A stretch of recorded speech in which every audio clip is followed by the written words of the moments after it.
Welcome to the Are You Effing Kidding Me podcast. Kim Whaley, who is out with a brand new book. Is out, right? Is it out? Yes, it is. It is September it came out. out. Pardon Power, How the Pardon System Works and Why. First of all, welcome, Kim. Thank you. So excited to be here.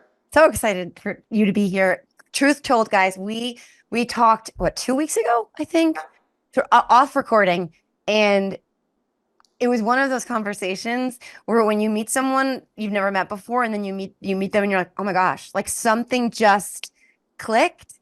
And it was I connected with you so profoundly in that moment, and it was really, really cool. And I'm so glad to have had that moment, but also to know you and to move forward. So I just wanted to put that out there. Yeah, it was like a long lost sisterhood moment. Yeah. Absolutely. Yeah. Yeah.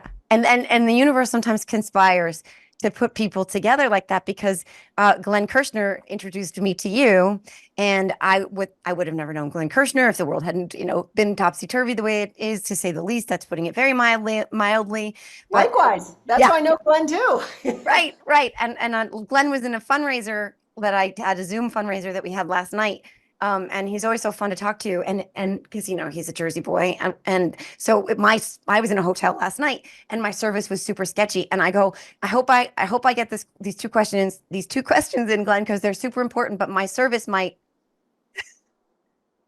and I was gone. Oh no. Okay, No, no, that's a little woo-woo, but yeah, yeah. yeah, but I can maybe ask you those questions, or something to that effect, because this is stuff all about. You're a constitutional scholar. That we're living in a very freaky times when it comes to presidential power, the limits of the Constitution, the sustainability of the Constitution, the challenges to the Constitution, because Donald Trump and Republicans have shown us now that they will find every little crack and fissure that exists in all of the systems and institutions, but in the Constitution as well. And it seems as though so often there's no recourse in the systems and institutions, which is not a great combination, right? Like when you find those people who want to exploit the gaps and do so, and then you don't have a mechanism, or maybe you do, but it's not a very good one for having recourse for that. It's that's where we kind of are, right? Right. I mean, two really important points. One is that, people talk about slipping into authoritarianism or fascism, and I think sometimes it's either an eye roll or that could never happen, Mhm. or that's exaggeration, it's hyperbole. But people that have expertise in that historically, Mussolini, Hitler, other, more recent slips into authoritarianism, Venezuela, Hungary, Turkey, will say the sort of violent coup is not the sort of modern way of this happening. It Mhm. happens with elected officials within the system. They turn the rule of law against the people. And it's kind of like, the boiling the frog. You put them in the cold water and you turn it up and you don't even notice what's happening. And that's where we are right now, where it's this slow and now rapid drip.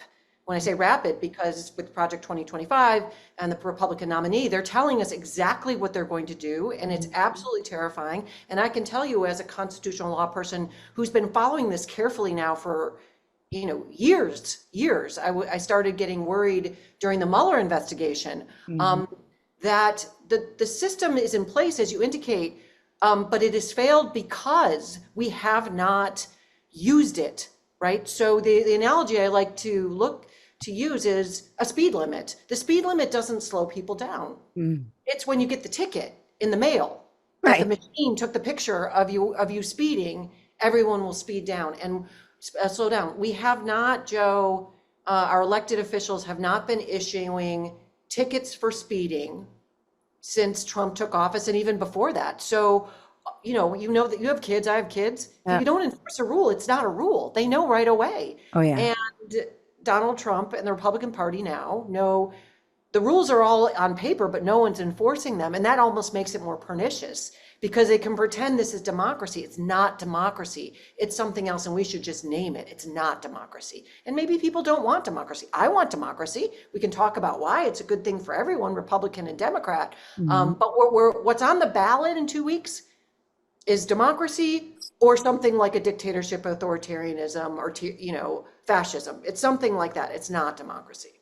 And and and while they've been doing that, and in the book How Democracies Die, which was, I read that right back in 2016, is sort of a siren, a warning, and the idea that the gatekeepers that were in place during Nixon's, impeachment, they needed to be there for this thing to work, for all of it to work, for the accountability to work. They're gone now, obviously. But Trump's rhetoric at the same time is also one of those things that brings society along, brings the kind of cult along, brings society at large along, to sort of this normalization of what we're looking at, to the point where now General John Kelly is saying on record in an audio recording that Trump often would, say Hitler did some good things, or I wish I had generals that were more like Hitler's generals. And we've gotten to the point now where if I look around my social media feeds, there's two camps, right? There's camp, this is outrageous. Why aren't we talking about this, guys? This is a really, really big deal. And then there's camp, I don't even know. It's camp. We're talking about other things. We're talking about Kamala. We're talking about and then my replies are all, yeah, he mentioned Hitler. I get it. You're triggered because you're losing, but let's talk about kindergartners going to school and coming back different genders. And it's like, what the hell is happening? We've gotten so far, beyond the pale that we have some 2 weeks ahead of a presidential election, the Republican candidate is being outed for admiring and worshiping Hitler, and it's just par for the course. It's some people want to engage with it and some don't. That's terrifying. Well, the concern is, I mean, kindergartners don't have the power of the United States military at their fingertips. Right. Kindergartners can't control the Department of Justice, can't initiate bogus prosecutions, cannot chill the press, cannot retaliate against speech, cannot trigger IRS investigations, right? It's the power of the government that Donald Trump would have behind him implementing this totalitarian project that's in Project 2025. And I think it's short-sighted to take the position that, okay, it's my guy, so liberties for me, but not for thee. Freedoms for me, but not for thee. If you destroy the system, eventually it's going to turn on you. Someone will take the reins of power that say, liberty for me and not for thee. And you will then be on the short end of the stick. And I want to add one other thing, which is the lies, right? So historically, when this has happened, someone who is seeking that kind of power will start making lies up, and people within his party slowly start adopting the lies. And now that they become increasingly outrageous, because if you don't, you get thrown out of power. You lose favor with the dear leader. And that's where we are, where, the ticket to power in the next administration is adopting outrageous lies that are so blatantly false, and people believe them. And then, you know what, Joe, when you start believing lies, because that's what we're getting in our phones, I think you start losing your own sense of who you are, right? And the truth becomes what the government tells you to do. And I just want to underscore that. I mean, there are people across the political spectrum don't want the government to be in charge, don't want the government in their schools, don't want the government in their homes, in their doctor's offices, in their gun closets. What we're talking about is government power, unlimited government power. That's what we're talking about, versus power that stays in the hands of the people. Yeah, it's exactly the opposite of what they say that they want, right? What he says he will give. It's completely antithetical to that. But you're right. I mean, because they've gotten so sort of programmed to buy into all of it. I often think of it as Orwellian, really. It's like there's truth and there's untruth, and as long as you clung to the truth, you had lost your mind or something like that. And they've done such an effective job of making them trust everything they say, disbelieving their own eyes and ears. It's such an effective job that people in hurricane ravaged areas of all over the South are believing that the FEMA federal agencies are not coming to help them, but coming to take from them, to the point where some of them armed themselves, were refusing to accept aid from them, endangering themselves, because they believe something that even their own reality doesn't reflect, because that everything relies on them believing him or believing those few people, because they're the only ones who can fix it, the only ones who can help them, the only ones who care about them, the only ones who see them, when it's the opposite. But we also have a society here at this point in 2024 that doesn't understand what really they're talking about by when they say like a dictator wouldn't be so bad. Maybe we do need a strong man. Maybe we do need a rule breaker because they've never lived under any real threat of tyranny like that. And now it's not just knocking on the door. It's like, hi, can I get a cup of coffee? It's kind of inside. And they don't have any concept of it. So they think, oh, that would be good for me. Like they would end up in any sort of favorable position in society or life at all.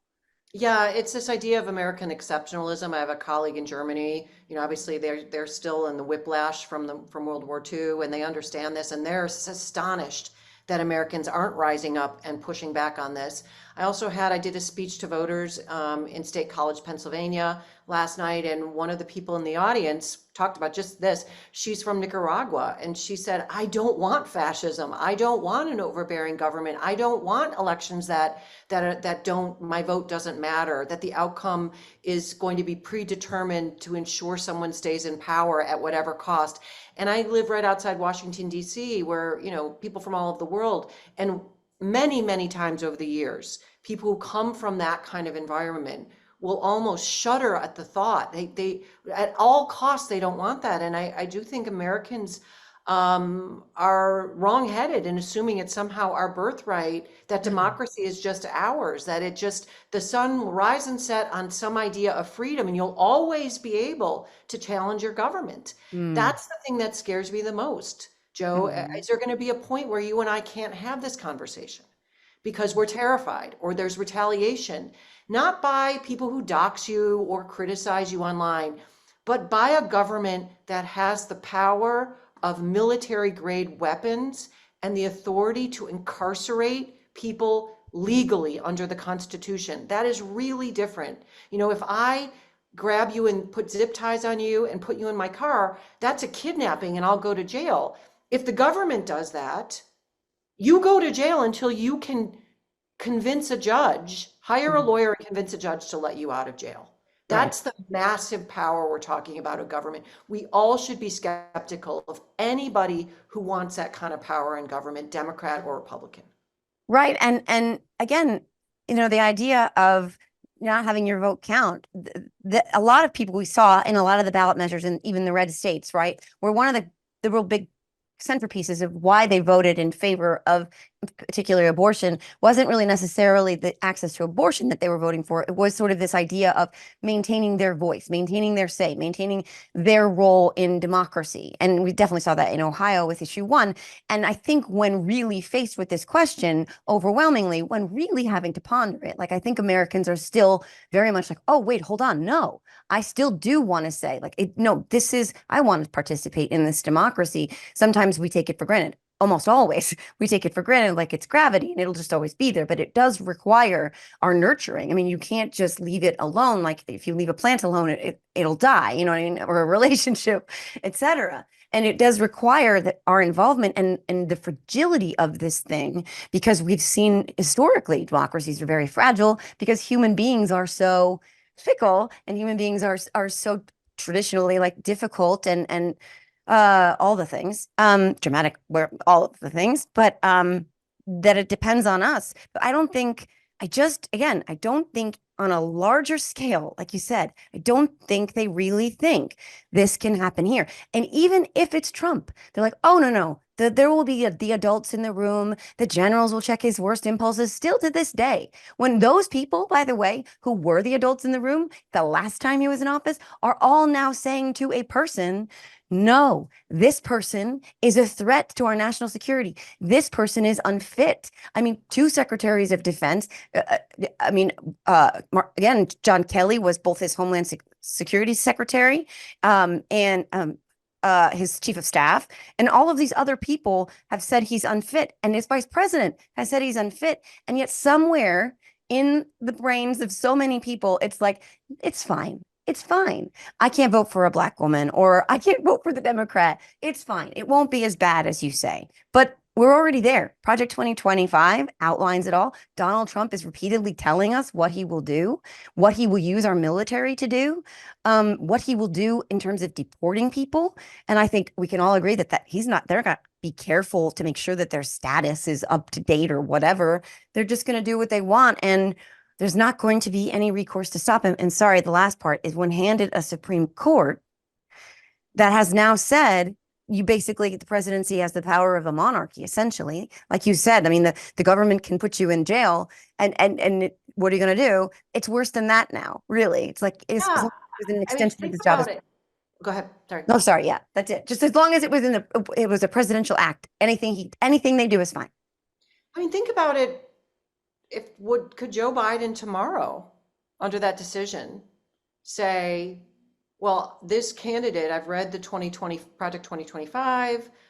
He's not going to have those people that are now speaking out that didn't speak out in the last administration. They're not going to be populating the next administration. It'll be all loyalists who are willing to do whatever he says. They will Mm-hmm. be protected by the pardon if they do execute Mm-hmm. illegal orders. He'll be protected the under the Supreme Court's immunity decision.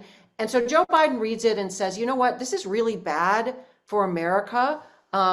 This is bad for my children and grandchildren. Democracy is good, and this is not democracy. I'm in this pivotal moment where I can do something to save democracy. I'm going to have SEAL Team 6 execute Donald Trump and JD Vance. Mm-hmm.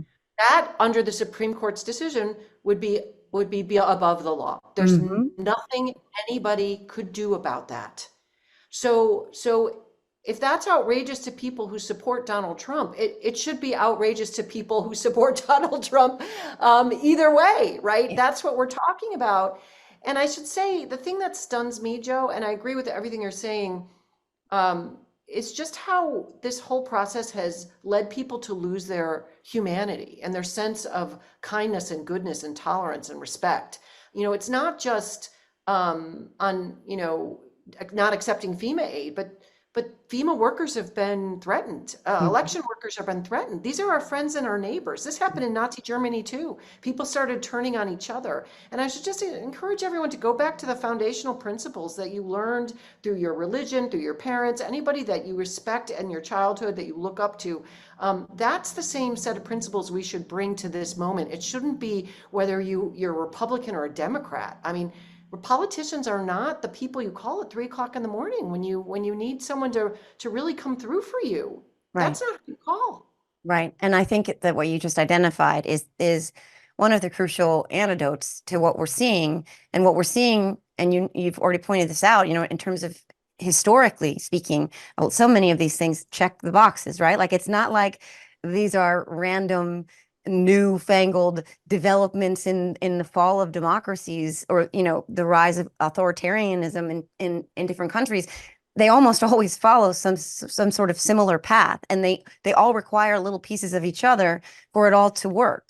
And one of those things that is really important, and if you look at every country, Russia, Germany, etc., where atrocities were carried out by people, or overlooked, or looked past, or not discussed by other people who were also complicit in their silence.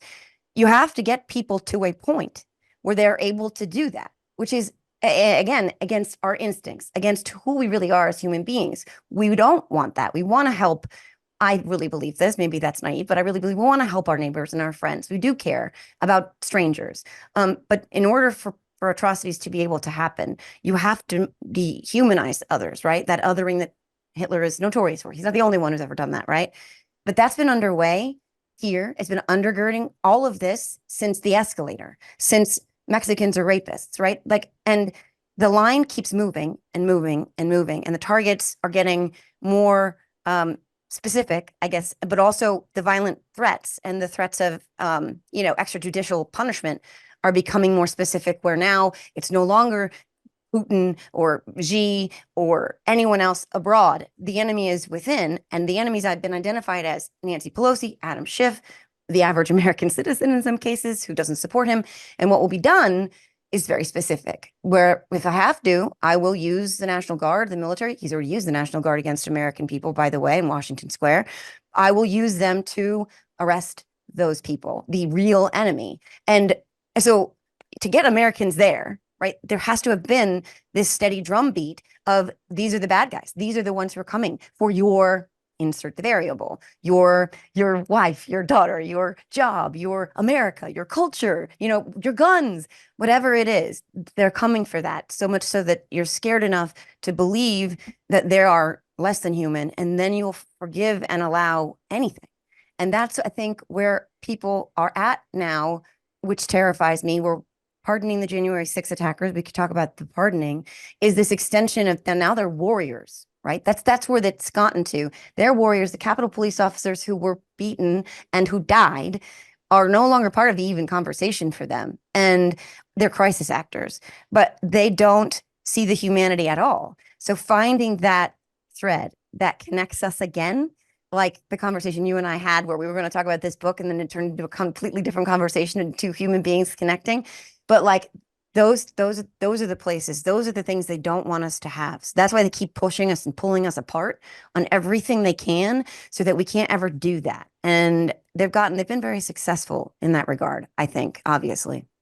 Yeah, I mean, a foreign power can't invade our borders and win, right? We're isolated, we're huge, we have one of the biggest militaries, and if not the best, most powerful military on the planet. So if you want to destroy democracy, which there are, like George Bush said, the axis of evil, there are other nations that really resent and don't want to see American democracy function. You corrode it from inside. You corrode it from within, and as you indicate, there are many factors.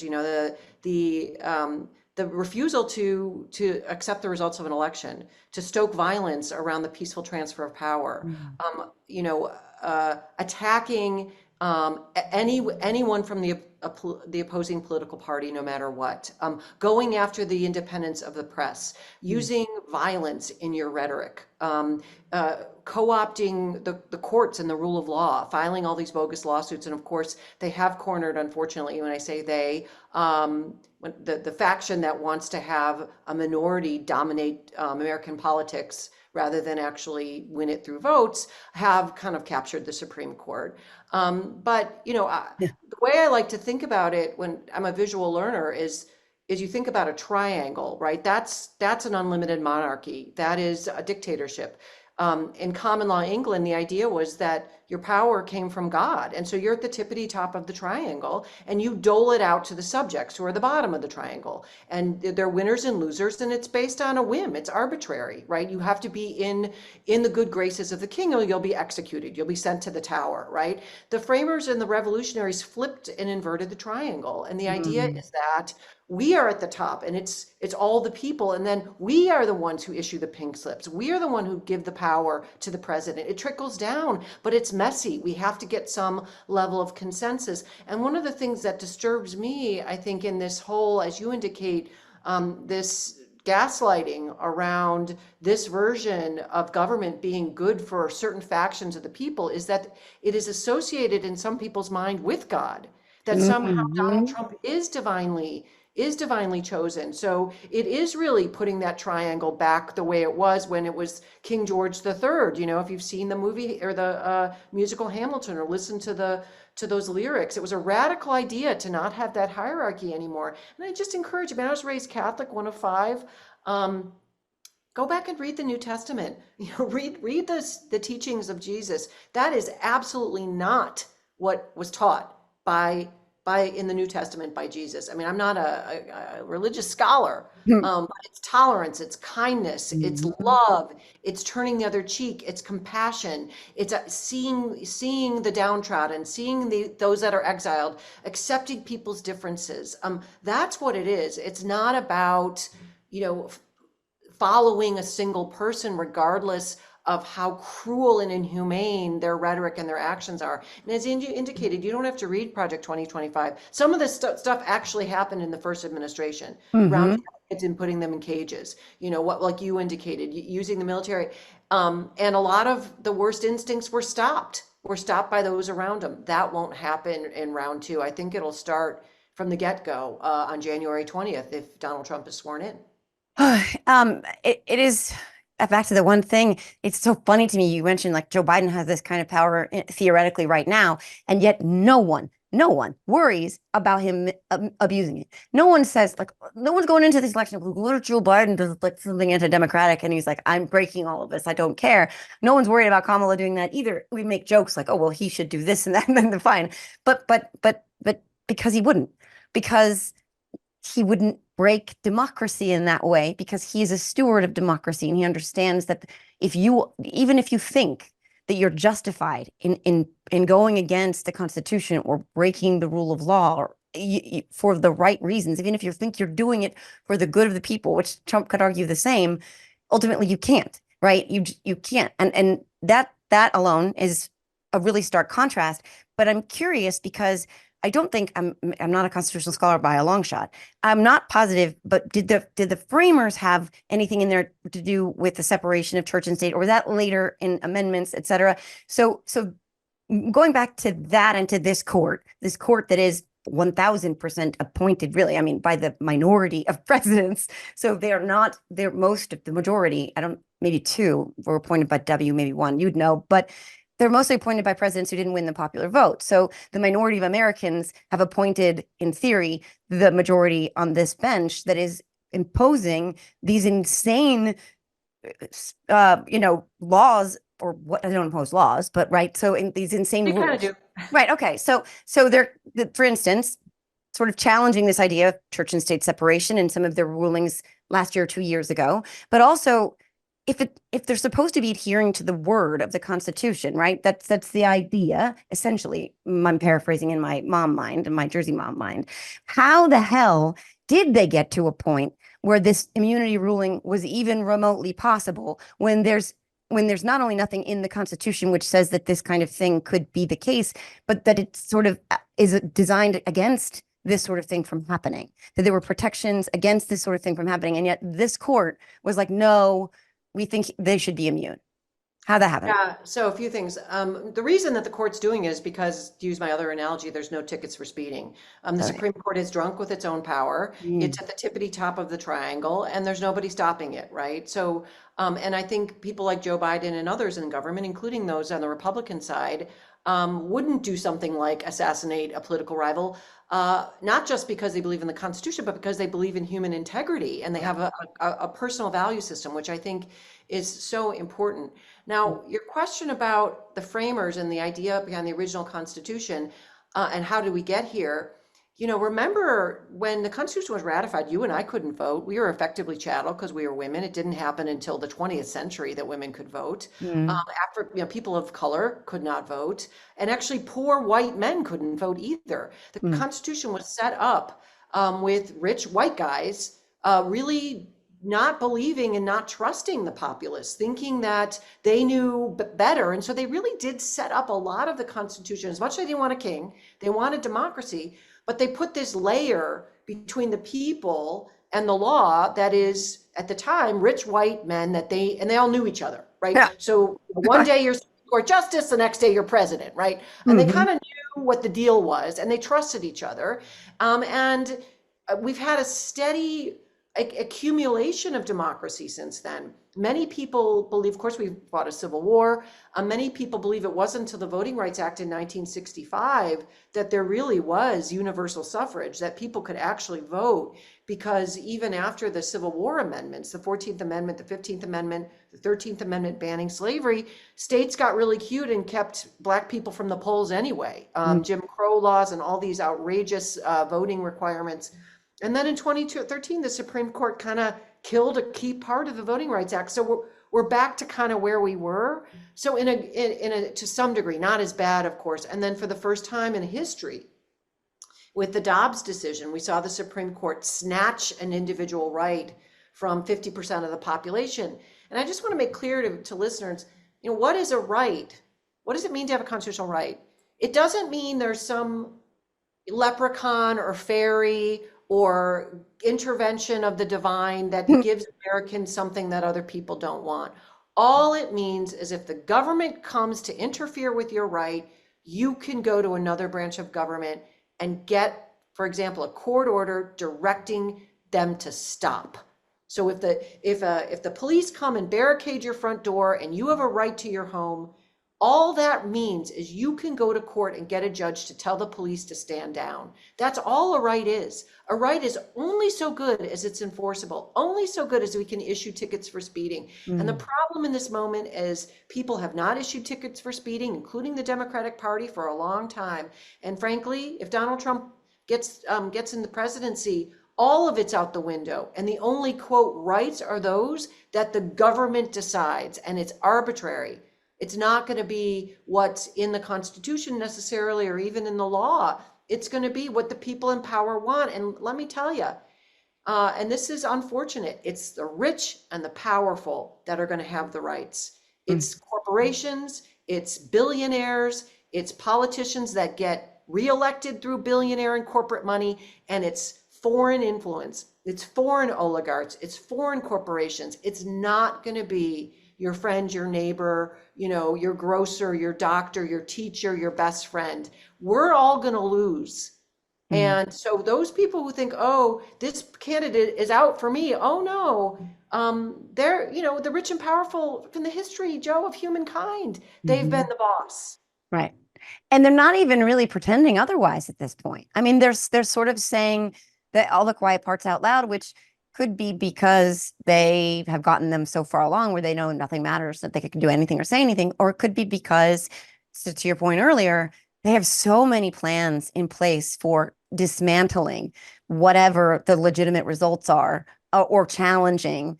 That is a question I have on my mind literally every single night in the courts, in state after state after state, and then with this Supreme Court seated, it keeps me up at night. It terrifies me because the court in particular. What happens? Like, what happens if a bunch of states, they say that these election results are fraudulent? We can prove that these are fraudulent. We're rejecting these results. We're declaring either that we need to re-vote or that Donald Trump is the winner, even though the numbers say something else. And then they take that to a state court and then a federal court, and then that goes to the Supreme Court. What are we talking about? Like, is that even theoretically, am I crazy for staying up at night thinking about this? Or is it something that will never happen because there's too many mechanisms in place to prevent it from happening? No, so the answer is that it could happen. And I just want to tell folks, so I do a newsletter twice a week, a Substack, Simple Politics with Kim Whaley, where I break all this down. I actually just filed a column with The Bulwark where I write a lot that explains this. It's complicated. I also wrote a book, about the Constitution. I wrote a book about voting. I wrote a book about problem solving using how a lawyer thinks. All of these ideas to empower people to be able to understand this for themselves. I think that's where agency comes from. But to answer your question, the courts are still functioning for the most part. I mean, the Supreme Court is pretending to do originalism and pay attention to the text, but as you said, they literally made up immunity out of whole cloth. They amended the Constitution. They declared parts of the Constitution. They had to essentially take their black Sharpie out and cross stuff out in order to come to that immunity ruling. It's really a massive power grab. It's unconstitutional in my mind. It's making themselves the super prosecutors of former presidents, which is not their job. They're judges. But back to the election, the answer is yes. I do think, like we saw with the 60 lawsuits that Donald Trump and the GOP filed in 2020, all but a tiny portion of one lawsuit failed. The courts will stop that stuff, I think, under the law. The problem is it's like such a tsunami of this stuff that it could create enough chaos and just clog things up that it could clog up certification at the county level. So what happens and we now have election deniers that are in charge of counting ballots. Historically, they were called canvassers. Their only job is to count. That's their job. Now some of them think their job is to detect fraud, and to detect fraud based on garbage they find on the internet. Not only garbage, but stuff that the Russians are feeding into our phones. The Iranians are feeding lies into our phones based on what they perceive our biases to be. So you have a well-meaning person counting ballots. Oh, fraud, fraud, fraud. The concern is that there'll just be enough chaos and delay and confusion, and then meanwhile lies spreading about a fraudulent election, attacking our friends and neighbors for committing fraud by just doing their jobs. And a lot of these people are volunteers. Many people have resigned. Certain poll stations, I know in Arizona, they can't get enough polling stations because the schools don't want to expose the kids. In Maricopa County, they're putting snipers on the roofs to vote in America. Oh my God. So the concern is that it'll just be mayhem. And, under the 12th Amendment, there's a lot of steps in place to prevent this, as you indicate. But under the 12th Amendment, I think the end game is to just leave it to the House of Representatives potentially in January, which is Republican controlled, to call the election. And if we get there, my concern, Joe, is we'll have outrage. We're going to have outrage either way because of the lies about voter fraud, even though there's no evidence of meaningful voter fraud that would ever change an election. We have a very safe system. And then we'll have violence. You're a mom, I'm a mom. That breaks my heart. One of my kids can't vote. She's too young. I feel as a steward of democracy for our children who don't have agency, they can't do what you and I can do right now, which is vote for the system. If you don't like the candidates, keep the system in place that keeps the power in the people, and then make a difference through that. The reason that Project 2025 is out there is because elections are a pain. Dealing with voters are a pain. Having to persuade people that your policy platform is good for them, having to get out the vote, knocking on doors, having to persuade legislatures, that's messy, it's complicated, it's difficult, it's hard. It's much easier to just bully everybody and and control all the levers of government and pretend there's an election and then just impose your view on things. That's easier, right? Yeah. That's just makes life better for you if you want to be in power. If your vote didn't matter, no one would be trying so hard to take it from you. Exactly. I mean, that is exactly the truth. And I keep thinking about the House of Representatives part, because I mean, a lot of the lessons that were learned on January 6th by that side were in the mistakes where they couldn't actually come through with what their plans were. So what concerns me about this House component is we're talking about the current House of Representatives, the one with a very slim Republican majority, the one Mike Johnson is Speaker of. We already know what Mike Johnson would do. We already know what most of those, if not all of those, in fact, I think it is all of those Republicans would do, because I don't think anybody who voted not to certify the election is left that is Republican. Maybe I'm wrong, but we know how they would go with this. So then, because it came down to Mike Pence, here's my very basic question also. Kamala Harris is the vice president at the moment. How does all of that work? That's a very novice question, but probably one most people don't know the answer to. So it's complicated. So back to this canvassing, you canvass at the county level, then you canvass at the state level, count the ballots for the state, then you have to certify for the presidential election. There are all these tiers. So part of the problem is at various stages, people can refuse to certify. Then you've got to go to court to say, no, you got to certify. You don't get to challenge the votes. Okay. So imagine at some point along the line, one state refuses to certify. They just don't do it. Under the 12th Amendment, it's possible that would be considered a contested election. Under the 12th Amendment, as you indicate, it goes to the delegates that control the House of Representatives, which would be the Republican Party. Now, what's better than 2020? Well, Congress did amend what's called the Electoral Count Act in 2022.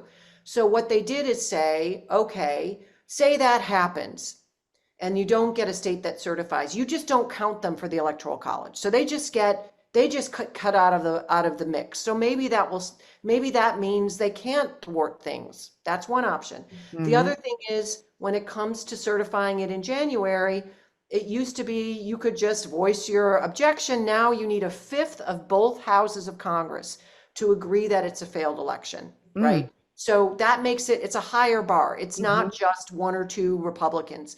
So there are things in place, but I'll just paraphrase Jamie Raskin, who's House of Representatives from Maryland, where I live, also one of the January 6 investigators. He's also a constitutional law expert. It was a professor before he entered Congress. I mean, he says, listen, we just don't know. There are so many unknowns that who knows what the tricks are up the sleeve to thwart the election. And remember, in Georgia, they passed the Georgia Election Board. It's been, mainly struck down by the courts, although that's on appeal, passed these new laws giving people the ability to not certify an election. I just, my skeptical mind says there's a strategy there, right? Yeah. There are cracks in the vessel. We just Mhm. don't know. I mean, I think we could make it through, but it's kind of like it's like a croquet game. You got to go through all these wickets and have it lined up. And you also have to hope by the time, say, a judge orders that a state be certified, what if there's an undercount, right? What if they manage to keep enough ballots out of that count, like we saw in 2000 in Florida with Bush versus Gore, that they eke by cutting people out through discounting ballots, mail-in ballots, signatures, blah, blah, blah, blah, blah, all this stuff. I mean, this is a really high stakes game. We're like on the edge of our seats, I don't know how it'll turn out. And if it goes the way, God willing, we hope it goes, there will be a lot of lessons to learn from shoring this up. I mean, this measure that you were just talking about that they put in place have helped in we don't know yet how much, but hopefully we won't need them. But they've helped in some regard to shore up some of these cracks and fissures. Whatever happens next, God willing, we get through it. I would hope that on the other side of this, that a lot of those things will be addressed, and that there'll be, systems in place to shore them up so that they can't be exploited again. But I Can I want add something to that? yeah, yeah, yeah. There's a statute, a bill called the Freedom to Vote Act, that honestly, it is the cornucopia. It's the pinata prize. It has everything in there that you and I would want. Mhm. It's amazing. It deals with gerrymandering. It deals with money in politics. It deals with access to the ballot, all this kind of stuff. It passed the House of Representatives in 2022. Mhm. It passed the Senate by a bare majority. The Republicans killed it with a filibuster. I want to put that out there, friends, because, if Kamala Harris is president, I think in the 100 days, which Joe Biden, he was behind that, but he prioritized some other things. We need to get behind that statute or a version of that Yeah. we absolutely do. Yeah, I mean, it's very telling. It's very telling that they killed it. Just a side note, really fast. Is filibuster even constitutional? Like, would you like to see the filibuster done away with altogether? That's how we have the last three Supreme Court justices that took away reproductive rights. Is because Mitch McConnell got rid of the filibuster for Supreme Court justices. It is not. I think it's ever been challenged. That's a great question. Is it constitutional? It's a procedural mechanism that I can get into in detail that is now essentially operated to amend the bare majority that's required under the Constitution into a supermajority. But even Democrats have been queasy about getting rid of it because they don't want just bare majorities to kind of control government. But I think the time has come for Yeah. it to go, at least when it comes to voting laws. Yeah, I mean, Right? it's interesting, right? Because isn't this supposed to be based on the bare majorities, right? Like, isn't it like, I don't know. I mean, again, layman here, but it just, because it seems like when you have both the House and the Senate and the president all supporting, and then you get the minority to obstruct it from happening, seems like that's really not the will of the people so much. Yeah, I mean, it's Yeah, got to get to the court. Someone's got to challenge it to declare right. it unconstitutional. But I mean, just so people know, it was really about debate. It's about, Yeah. like in the old days, you would debate a bill and then you'd need a supermajority to stop the debate. And now nobody even debates it. They just pull that supermajority, they just kind of make it known in the halls of Congress they're going to do that. So it's not even functioning the way it was Yeah. procedurally designed to do anymore. Or you get Ted Cruz up there reading one fish, two fish, red fish, blue fish, which is like, I think he did that once. I But did. yeah. So sort of tying this all to the book. Yeah. Again, pardon power, how the pardon system works and why, about consolidating power in the executive, right? Because that's what you had said sort of is the crux of this. And again, that is a layer of all of this, right? Because Project 2025 really consolidates power in the executive. It also stalks every agency essentially with loyalists who are political appointees, et cetera. And the pardon is the ultimate expression of, you know, executive power. Donald Trump has already shown his proclivity towards misusing it and selling them, et cetera, giving them to his friends and some of the worst people on earth, like Gallagher, et cetera. So tell me about, first of all, what was the impetus for you to write the book? And then, you know, what are the implications of this power, this consolidation of power, particularly in the pardon, et cetera, for now and moving forward?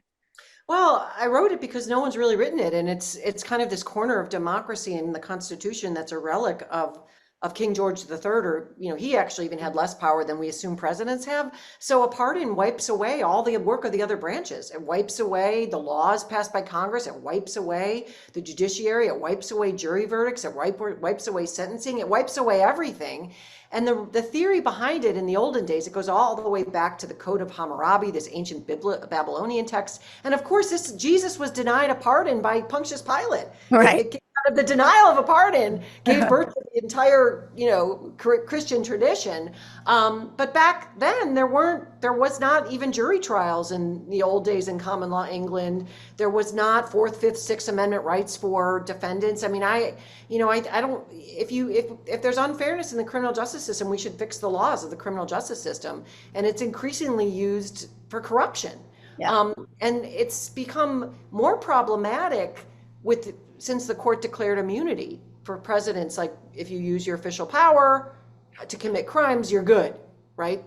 So if you pull out your hunting rifle from boyhood and you kill a political opponent, you could be prosecuted. But if you direct this, SEAL Team 6 to do it, no one can touch you, even when you're out of office. So why would SEAL Team 6 execute an illegal order? You can just say, I'll pardon you. Mm-hmm.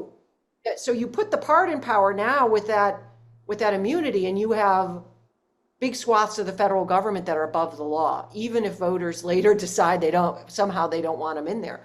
And then, of course, Donald Trump, probably the first president in history who's running in part on pardoning hundreds of people that tried to thwart our democracy by force and violence on January 6, 2021. And of course, he'd have a mini militia at his beck and call. So that's problematic. And then there's also a question as to whether he'll either pardoned himself already in the last administration and has it in a top drawer at Mar-a-Lago or wherever, or he pardoned himself for the indictments in Florida and in DC. And back to our tickets for speeding analogy, a few years ago, I did a thought experiment with my students that produced an article I wrote in Politico. If you look at all the checks and balances for the presidency that are in the Constitution, they were all gone by the end of his first term, except for a criminal indictment. And now that one is gone too. I mean, that's a whole podcast to walk through all the parts of the Constitution, but I literally did this. I mean, I'm not just, politically reacting to Donald Trump. I literally went through the Constitution with my students and said, okay, if you've got a president that really wants to be a bully and the people want to stop him, how can we do it? Well, they're all kind of gone just because they haven't been used. Right.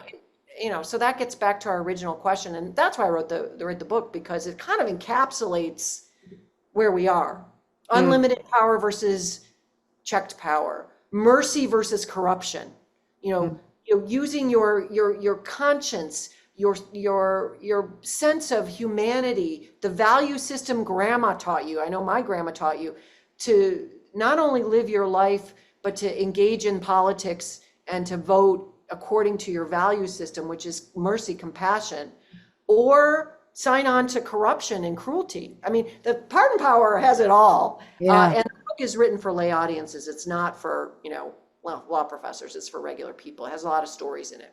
That's awesome. And it is absolutely fascinating. And it is something that, as laymen, really, a lot of us who are just sort of casual users of, democracy and politics, we're never really thinking about pardons. It wasn't really like Blagojevich, like that was what you're talking about. You know what I mean? Like it's never really been top of mind, but now it feels like, this looming threat that's just sort of sitting out there, which not only would he have this militia of the Proud Boys and the Oath Keepers and some of the worst, most violent, soldiers there are, but what it signals to society terrifies me too, because it signals to society, hey, do whatever you want, extrajudicial. Hey, cops, he's already saying this over and over and over again. Hey, cops, you should have a day of violence. You should have a couple of hours where you just do whatever you want. That'll keep people in line, right?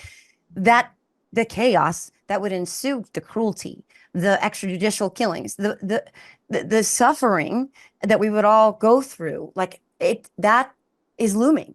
It's And the not fear, the fear, fear. I fear, don't want to fear. live in fear. I don't No, want to live in fear. no, and we have kids.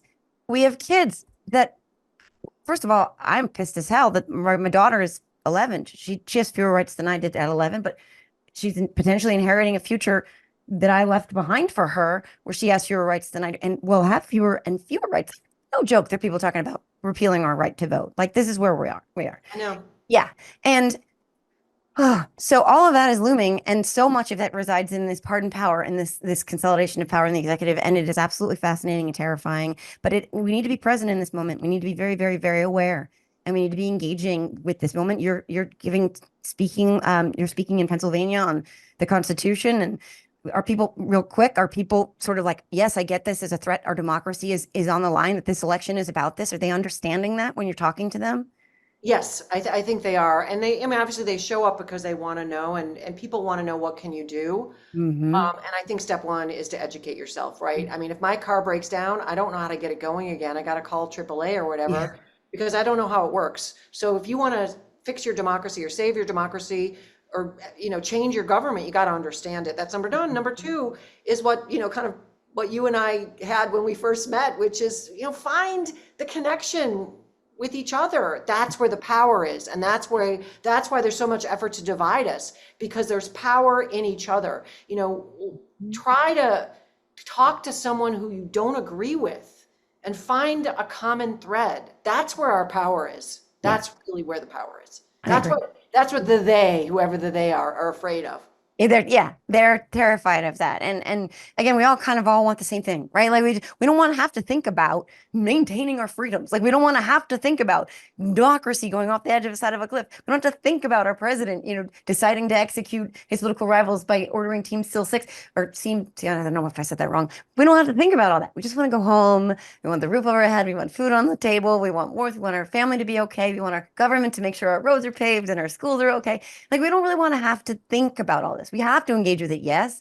But at the end of the day, we just want those like very basic things we can all agree on. Those very like basic human things that's what connects us. And you're right. That is their Achilles heel. And that's what we have to remember in this election. And we also have to remember to vote and make sure that you are registered to vote, which in many states right now might be too late, but not every state, I hope. But still, because there's been shenanigans and fuckery where they've taken people off rolls for lots of weird reasons you wouldn't know about unless you check. I had to check. I'm in New Jersey. And it's hard to get back on. That's part of the game Yeah. plan, is to get back on. Yeah. Just to say on an upward note too, I think this is an opportunity for us to rethink our government, right? And if we start engaging, I think there needs to be some foundational changes. I mean, I would advocate for some amendments to the Constitution to shore up some of this stuff. And we've been complacent for too long, and it's gotten a little out of our control. And, I have a lot of faith in the young people. I teach law students. I have kids.